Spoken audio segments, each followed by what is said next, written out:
Muy buenas tardes. Nos encontramos una vez más en las prácticas profesionales de los alumnos de ciberdelincuencia de la Universidad Internacional de La Rioja. En esta ocasión nos acompaña la abogada Lina Espino. Ella se encuentra en Perú y la línea de investigación con la que nos está apoyando es el sistema de gestión antisoborno. Esta sería su tercera ponencia y con esta cerraríamos el tema. Entonces va a apoyarnos con un recuento de lo que hemos visto en las primeras dos sesiones y continuando con esta tercera, si se gusta presentar, abogada, y continuar con el tema, por favor. Por supuesto que sí. Y buenas tardes con todos los presentes. Gracias, Jonathan. Efectivamente, la que habla es la abogada Lina Espino Villar. Soy de Perú. Estoy haciendo una maestría de ciberdelincuencia en la Universidad UNIR de Rioja, en España.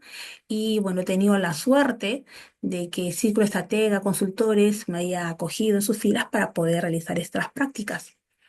Lo que he trabajado es el ISO 37001. Es un sistema de gestión antisoborno. Voy a hacer un pequeño recuento de las dos primeras exposiciones y esta sería la última exposición que terminaría con un caso práctico y mis conclusiones. Antes de comenzar a hablar qué es el soborno, se tenía que saber qué es la corrupción. Tenemos que tener en cuenta que la corrupción no es un hecho aislado, sino un fallo estructural que afecta a la economía de todos los países. El economista estadounidense Robert Kittman, quien fue un profesor de la Universidad de Harvard, que es reconocido a nivel mundial como uno de los mayores expertos que estudió la corrupción, y asimismo hizo un diseño, él diseñó unas políticas públicas para controlarla. Este aporte eh, del famoso eh, economista Klicker es la fórmula de la corrupción, que es un modelo analítico que explica cómo este fenómeno no es simplemente un problema de manzanas podridas o de falta de moral, sino un problema de diseño de sistemas institucionales. La ecuación sistemática que él propone es corrupción, que sería igual a monopolio, más discrecionalidad y menos rendición de cuentas. Para poner un ejemplo certero, sería el caso de una persona eh, que está trabajando en el Estado, que está ajena de logística, donde ellos son las personas que se dedican a comprar a proveedores externos, y esta persona, para que le compre a su empresa, se acerca a este funcionario público que trabaja en el Estado y le da una dádiva, que puede ser esta dádiva no necesariamente dineraria, sino también puede ser en regalos costosos, como carros del año, Rolex, entre otros. Entonces, al recibir esta dádiva, le da la buena pro a él. Y con eso ya se estaría configurando acá la corrupción. Y les conviene, obviamente, que no haya rendición de cuentas, porque esa rendición de cuentas vendría a ser un mecanismo de control, de transparencia, auditorías independientes que se realizarían, pero como no hay, no tendrían cómo definitivamente llegar a descubrirse esta corrupción. Entonces, hablemos ahora, ¿qué es el soborno propiamente dicho? Como lo digo, el soborno viene a ser un delito de control, es un delito y una de las formas más comunes de la corrupción, como le dije en su momento. Este soborno consiste en ofrecer, como dice, dádivas, recibir regalos, dineros, cosas valiosas para influir en la decisión de este funcionario a darle la buena pro para determinados trabajos que requieren la entidad del Estado o también puede ser una privada. Según las Naciones Unidas, cada año dice que desaparece cerca de 2,6 billones de dólares en el mundo a causa de la corrupción y se paga sobornos por un valor de billones de dólares. Todo esto representa el 5% del PIB global anual, una cifra que genera enormes costos sociales, políticos, económicos y medioambientales en diferentes países. Ahora, para tener en claro y entrarnos ya en nuestro tema, debemos saber qué es el ISO. El ISO es una organización internacional de normalización que se encarga es es un ente creador de estándares globales. Pero también tenemos que saber qué es el anexo SL. Antes, cuando las personas se reunían en Ginebra, sean 20 o 30 personas, para dar leyes, porque tenemos de saber que hasta el año 2020 habían 5 ISOs, para el 2020 para adelante ya hay más de 10 o 15 ISOs. Entonces, ¿qué sucedía cuando se reunían las personas para ver determinados ISOs? Sacaban un ISO, 5 páginas, otros sacaban 10 páginas, 15 páginas, y para estandarizar ese tema es que se creó este anexo SL. Es un pilar silencioso que viene a ser como una estructura de alto nivel que adoptan todas las normas ISOs. Todas las normas ISOs deben hablar el mismo idioma y poder integrarse fácilmente entre sí. Es por eso que se da este anexo SL que más adelante voy a detallar. Ahora, hablemos de la evolución de la ISO 37001, que también lo toqué al inicio de la primera exposición. Esta ISO 37001 nace en la Segunda Guerra Mundial y se funda en la Organización para crear estándares técnicos globales. Asimismo, con el transcurrir del año de 1947, nos vamos al 2012, como le dije, el hito de anexo SL.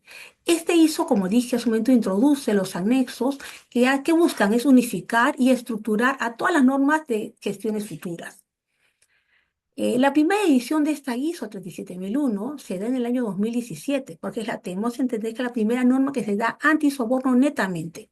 Antes habían unas conexas, pero la que se da netamente para sobornos es el año 2016, que nace en el primer estándar global para sistemas de gestión anti-sobornos. Las enmiendas del cambio climático en el 2014, este ISO añade la obligación de considerar el cambio climático en los riesgos de gestión de todas las normas.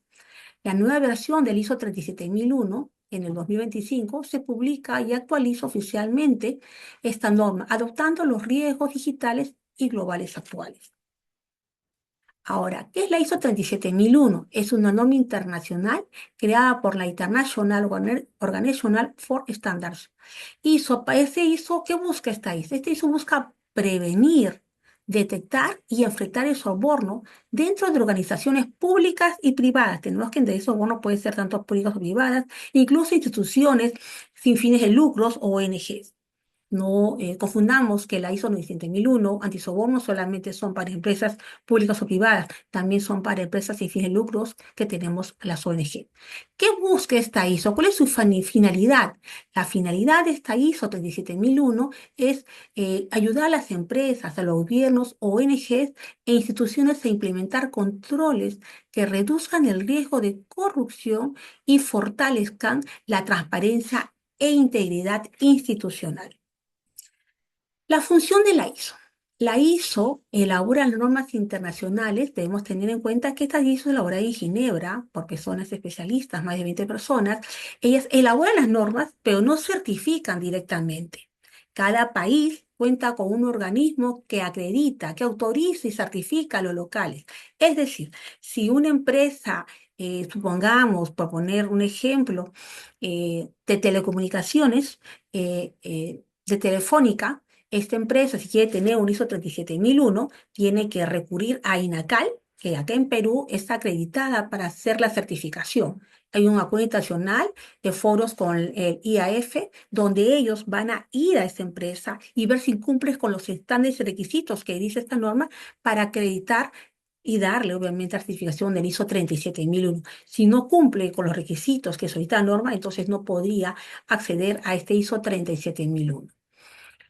Como vuelvo a repetir acá, los principales organismos de acreditaciones, cada país tiene las empresas que acreditan y cada uno tiene diferentes nomenclaturas.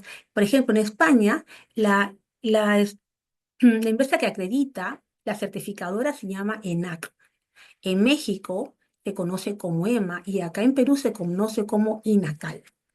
Y así en diferentes países tienen diferentes nombres, pero es la misma función que ellos hacen, que es certificar y ver si estas empresas cumplen con los estándares requeridos. Y si se les da la certificación, estos son monitoreados constantemente.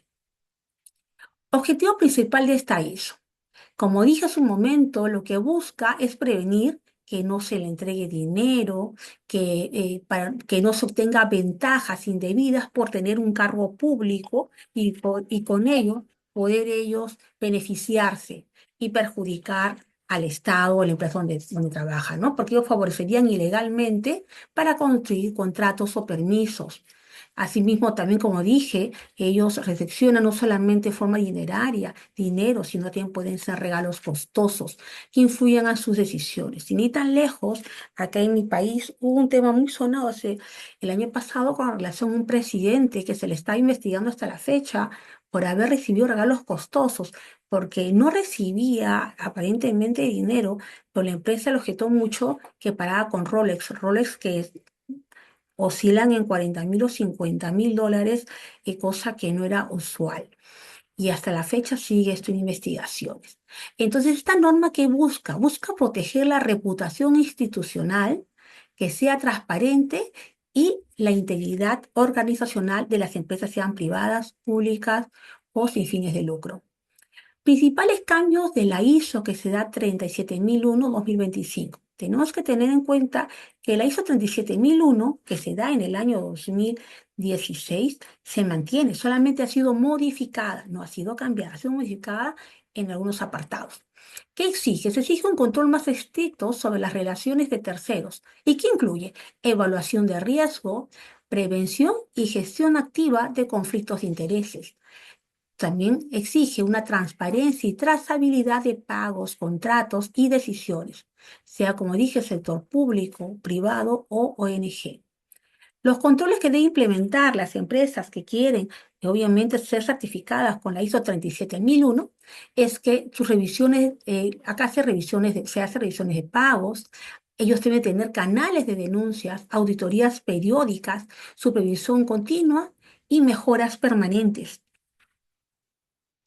La importancia de implementar la norma es que la importancia de implementar normas es que hay riesgos, que las personas cuando no implementan las normas de estas empresas, ¿cuáles son los riesgos? Los riesgos es que tengan multa, pérdidas económicas, como ya lo hace un ejemplo, estas pérdidas económicas que hay que incluso dan hasta la muerte de las personas jurídicas porque ya desaparecen en el mercado por las multas tan exorbitantes y la reputación que pierden ellos y que la caída de la bolsa con todas sus acciones ya no vale nada, la desconfianza del público y sanciones legales.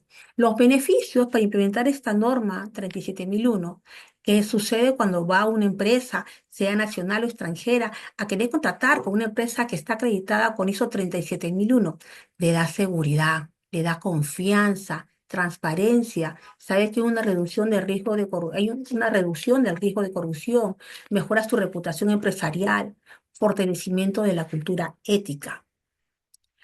¿Qué implicancia tienen estos cambios para las organizaciones? Hay un diagnóstico de brechas, hay comparar el sistema actual con los nuevos requisitos de 2025, identificar qué falta y qué hay que ajustar y qué se puede mejorar.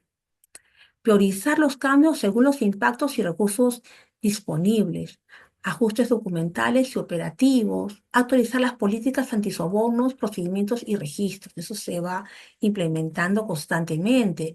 Reforzar controles sobre terceros, pagos, regalos y conflictos de intereses con ellos en un momento. Alinear el sistema con otros existentes, porque hay que saber que ISO 37001 va de la mano con otros ISO que tenemos, el ISO de calidad, el compliance, entre otros hasta el ISO 37000. Capacitación y sensibilización. ¿Qué tiene que hacer la empresa una vez que ha tenido esta certificación? Capacitar a su personal. Este personal es clave, son los nuevos requisitos. Tienen que ser capacitados. Asegurar asimismo que esta alta dirección que debe liderar con el ejemplo. Sensibilizar sobre el valor estratégico de la integración y la prevención del soborno. Acá hay una corrupción de Index 2024, que es eh, Transparencia Internacional, donde señalan los países top que tienen corrupción, por decirlo casi cero. Tenemos a Dinamarca, que es el que está pues liderando, encabezando. Singapur también son todos los países ejemplares. Debemos saber que en este país, en Singapur, no existe la corrupción, corrupción cero. Eh, Si se encuentra, se descubre que un funcionario está realizando soborno, estas pueden pagar penas altísimas, que es destituidos, van a la cárcel y no reciben pensión. Pierden la pensión del Estado, van a la cárcel, que es el mejor de los casos, porque también son fusilados. Hay funcionarios públicos que cuando se descubren que hay corrupción, que han cometido este acto ilícito, son también sentenciados a muerte. Por eso es uno de los países ejemplares a nivel mundial. Ahora, les voy a hablar de un caso práctico. Este caso viene a ser el tema del esquema global de un celular. El esquema global de Ericsson, el gigante de las telecomunicaciones, cooperaba con una contabilidad paralela. ¿Qué sucedió con esta empresa? Durante las décadas del año 2000 a 2016, Ericsson implementó esta empresa un sistema sistemático de soborno para consolidar su presencia en el mercado de las telecomunicaciones de múltiples países. Tenemos China, Vietnam, Indonesia y Kuwait. La empresa no vio el soborno como un hecho aislado, sino como una estrategia comercial, que era un riesgo sistemático. Utilizaba consultores externos y terceros para canalizar millones de dólares de pago, obviamente millones de pago, que con esto ellos corrompían a los funcionarios públicos con el fin de asegurar contratos millonarios. Haciendo paréntesis, acá hace unos años hubo un escándalo de un presidente que daba clases a universidades particulares y por decirlo, como mm, dictar una clase de 3 horas, una conferencia, le pagaban 100.000 soles. Entonces estaba siendo investigado por la fiscalía en esas épocas, sino que pues en un desbalance tremendo y que una forma de soborno y de lavar activos. Regresando al tema del esquema global de Ericsson, el modus operandi de este gigante de las telecomunicaciones, que era, él lo que hacía era creaba presupuestos falsos para servidores que nunca prestaban servicios. Contrataban consultores externos mediante contratos genéricos, cuyo único propósito era pagar sobornos. Los pagos se registraban en los libros de contabilidad con gastos legítimos de marketing o asesoría, engañando a los auditores internos. Al cotizar la bolsa de Nueva York, las autoridades estadounidenses tomaron el caso. En el año 2019, Ericsson admitió su culpabilidad y acordó pagar una multa histórica de más de $1 millón. Sin embargo, el caso trascendió aún más, dado que en el año 2023, cuando el Departamento de Justicia de Estados Unidos determinó que Ericsson había violado el acuerdo de procesamiento diferido al no proporcionar información completa sobre sus operaciones en otros países, llamémoslos acá Irak. Esto obligó a la empresa a declararse formalmente culpable de cargos criminales y pagar una penalización adicional al $1 millón, 206.000 millones. En este caso, si hubiéramos implementado el ISO 37001, podríamos haber visto las pérdidas acá reputacional y financiera, porque esta empresa hizo, no solo perdió más de $1.200.000 en multa, sino que el valor de sus acciones se desplomó en la bolsa. Su credibilidad ante el gobierno y de todo el mundo quedó severamente dañada. Sus socios comerciales demuestran que con la ISO 37001 exige un control exhaustivo y una debida diligencia estricta sobre intermediarios y consultores.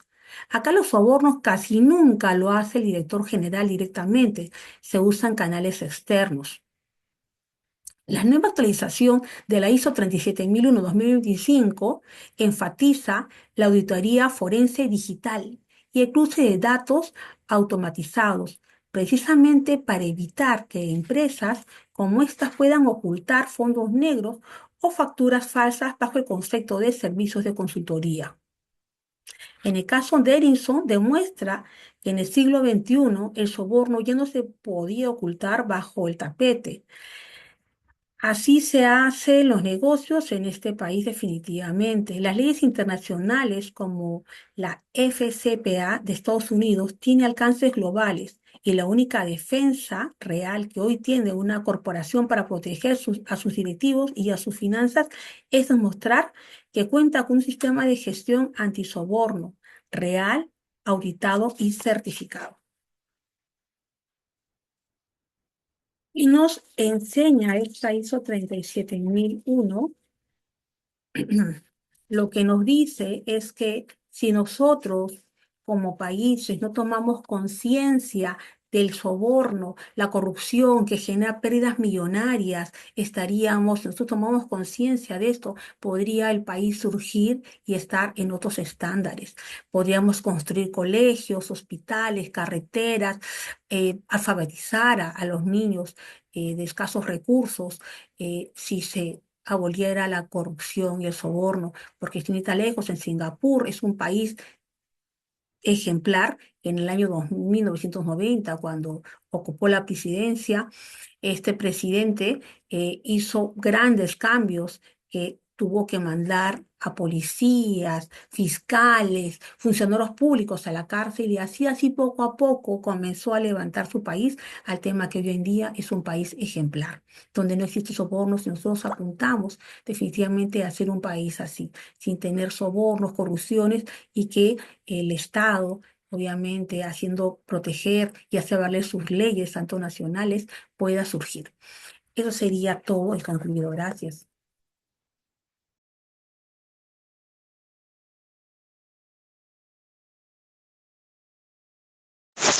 Muy bien, muchas gracias. Muy interesante este tema que hemos venido abordando a lo largo de sus exposiciones en esta línea de investigación. Y bueno, sí hay mucho que decir, por hacer.